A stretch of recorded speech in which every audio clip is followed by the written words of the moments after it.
stand in our way, and our golden age has just begun. This is Human Events with Jack Posobiec. Now it's time for everyone to understand what America First truly means. Welcome to the Second American Revolution. All right, folks, we're back. Jack Posobiec here, Real America's Voice, Human Events Daily. Folks, let me tell you something, all right? Somewhere along the way, we traded real flavor, and I'm talking that real, delicious flavor, for nonsense, seed oils, processed junk. I'll tell you right now, it is time to take actions. And you know who's here to help? Steak and Shake. Look, we are introducing Shake and Shake's new 100% pure beef tallow. No chemicals, no fillers, just premium beef fat rendered the old-fashioned way. The way our grandparents, my Polish grandparents, cooked. So right now, they have two options to choose from, both at steakandshake.com.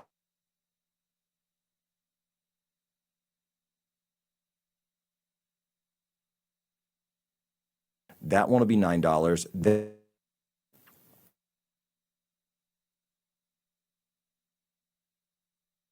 It's a little bit extra. That's $12 a jar with a rich, buttery taste. You guys are going to love this. Or if you want, bundle them both together, $19.99, revolutionize your cooking. Fry the crispiest fries, sear the perfect steak, roast vegetables bursting with real flavor.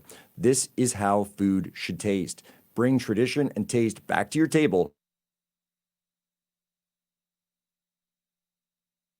Order now at steakandshake.com. Again, that's steakandshake.com. And remember the letter N. Very excited to have now back on the program my good friend, Auron McIntyre, host of the Auron McIntyre Show. What's up, man? How's it doing, man? Thanks for having me.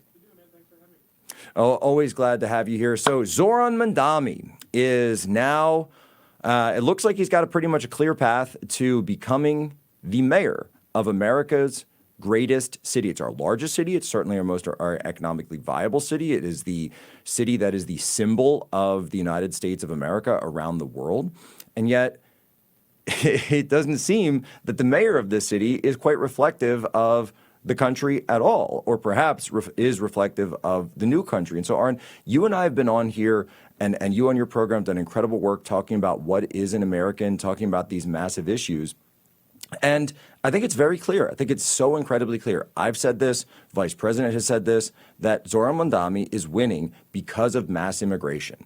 Because you can see that as the foreign-born population of New York City, which has these highly concentrated in this area, they are the ones that are the leading edge for his candidacy above all other demographic groups. Now, I don't mean to say that there aren't like the young urban creatives that are for him. There's a lot of Zoomers, there's a lot of millennial support, et cetera, but it's not really the yuppies, right? They were going for Cuomo, and then you see, quote unquote, old New York was for Curtis Lewa, but it doesn't matter anymore because you have these massive foreign-born populations. Why is it that so many conservatives feel the need to say, oh, this is because of Islam? I mean, it doesn't really strike me as particularly jihadi, or they'll say, oh, you know, it's socialism. And then when you hear him, he's really just using a lot of populist rhetoric. Why is it so hard for people to simply admit that America, we've got a little bit of an addiction, and it's an addiction to mass immigration? Well, it's because I think a lot of people bought this propositional nation idea. The nation is just a set of beliefs, and anyone can come here and hold those beliefs. But ultimately, the problem with the propositional nation is built into the proposition of the United States is your ability to speak freely, is your First Amendment right to share your beliefs. And if your beliefs don't coincide with American founding values, well, if you're actually an American, we don't just like load you in a catapult and throw you out. So the idea that there's some kind of proposition that you have to constantly assent to simply doesn't work. Once people are here, yes, they might have raised their hand and they might have said that they ultimately pledge loyalty to the United States, but it becomes very clear that they're abandoning that immediately, that they never really shared those values, but we have no mechanism for removing those people. And so we end up as a situation where people are arguing over ideology. Well, oh no, he's a socialist. That's what we're really worried about. How did all the people in New York suddenly become socialists? Or, oh, he's a Muslim. How did all the people in New York suddenly become pro-Muslim? Well, the real problem ultimately is not that he won over the majority of of New Yorkers with his amazing rhetoric and the incredible logic and power of communist economics, the reason he's winning is because more people want people who look like them in power. He reflects the demographics of the incoming New York, which is radically different. And these people don't care if the economics fail. They're not really, very interested in the mechanics of the ideology and whether or not some abstract economist decided that this is the best way to manage our finances. What they care about is that they can just loot the state that they got here. They don't really care about the country. They don't care about whether or not it works. They care about whether or not they're getting their benefits and people like them are in power. But Americans have been so programmed against this thought that we can't grasp the fact that ultimately it is immigration and not the marketplace of ideas that is winning this election for Mamdani. Well, and that's exactly right, because ultimately, when you have a multicultural society, it is not the marketplace of ideas that determines everything. You got to go one rung lower on Maslow's hierarchy, and you're just going to, hey, who are the people that look like me? And I'm going to go support the people who look like me or sound like me or have names that sound like mine. And this is a huge reason. Zoran. You see it everywhere. You see it on all of his logos and his marketing, right? That is done for a purpose. That is done for a reason. And so he's marketing directly to this, and he understands politically. He's obviously a very sharp guy, and he understands that all he has to do is exist and, quote unquote, play up his foreignness to that population, and he is going to be able to win. It's really, really easy. So I was just we pre-taped the Piers Morgan show earlier with Mark Lamont Hill and some other people, and he and I got into this back and forth that I wanted to point out, where I said that's clearly what's going on here, is that this isn't some, America is being changed because of mass immigration. And we had this debate topic about the Muslim call to prayer.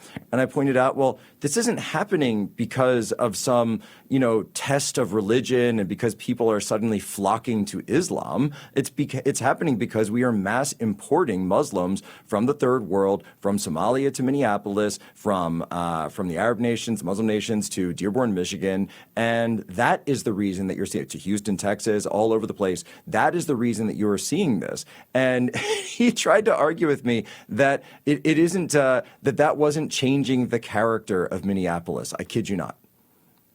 Oh, I entirely believe it, because ultimately the left is just using this as a smokescreen. They've always known that mass immigration is good for their politics, and not, again, because they're going to make the best argument. They know that if people come from outside America, they're going to vote for the party that gives the benefits of America to non-Americans. It's really that simple. It's not complicated in the slightest. And we can even see this in the elected representatives from places that are dominated by Somali populations. Of course, Ilhan Omar, but now several others have openly come out and said, usually in a foreign language, that they support the people of Somalia first, that their job is to serve the people of Somalia first. The Somalian community is what really matters to them, and America is secondary at best. There's nothing strange about this. Yes, at some level, it's a betrayal of their oath to America, but in another, it's really the ultimate manifestation of how most of the world exists, which is in a highly tribalized way. Now, in America, we don't like to think about that, and we really shouldn't have to think about that. And as long as we controlled immigration,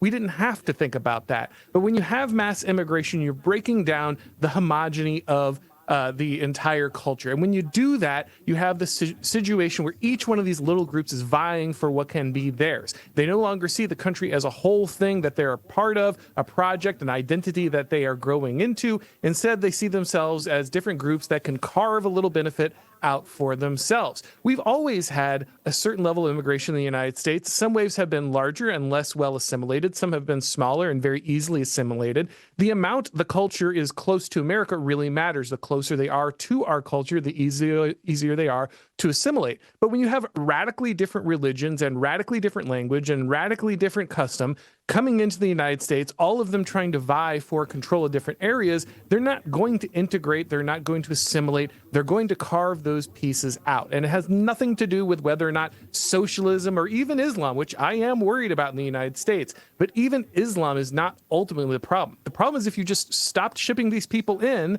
then you wouldn't have to deal with this in the first place. And until any politician is ready to talk about that, I'm not taking them seriously about the Islamification or the socialist nature of these politics. Yeah, again, because they'll sit there and act like, I guess it's like, it's so much easier to just say I'm against and I disagree with your idea. I disagree with this. Right. But again, that puts you in, kind of a bad position if you're, just in a debate situation, because they're going to then turn to say, oh, well, look, your First Amendment says that you need to be a pluralist and therefore you need to have freedom of religion and you need to have this, you need to have that. And it's like, the reason that obviously the First Amendment was written for Christians, but the reason that it wasn't explicitly done so was because to mass import the population of the Ottoman Empire into the formerly British colonies was just so completely divorced from any kind of view that the original Americans had, that the founders had, that they didn't think you had to. I mean, it's like saying, why don't the fish talk about how wet the water is? It's just inherent. It's just obvious. And so that's why these things aren't written in. And there's a bunch of course, great cartoons about this where you want to go back and say like, especially for the Second Amendment, right? Make sure you write, no one is allowed to change the words of this or interpret this out of, meaning anything other than flintlocks or something. Yes, it covers all firearms, and it's absurd. And you take it to greater lengths and it continues to be absurd because they want to tell us that our history isn't our history. They want to tell us that our cultural identity and our norms are not our cultural identity and our norms, and that instead our norms are ever changing, and that it's totally fine if Minneapolis goes from, you can go look at the Mall of America opening videos from 1990, 1991, and it don't look like it does today. It's really as simple as that. It doesn't have a massive Somalian character to it. It looks like America. Jack Posobiec, Auron McIntyre, back here, Real America's Voice, Human Events Daily.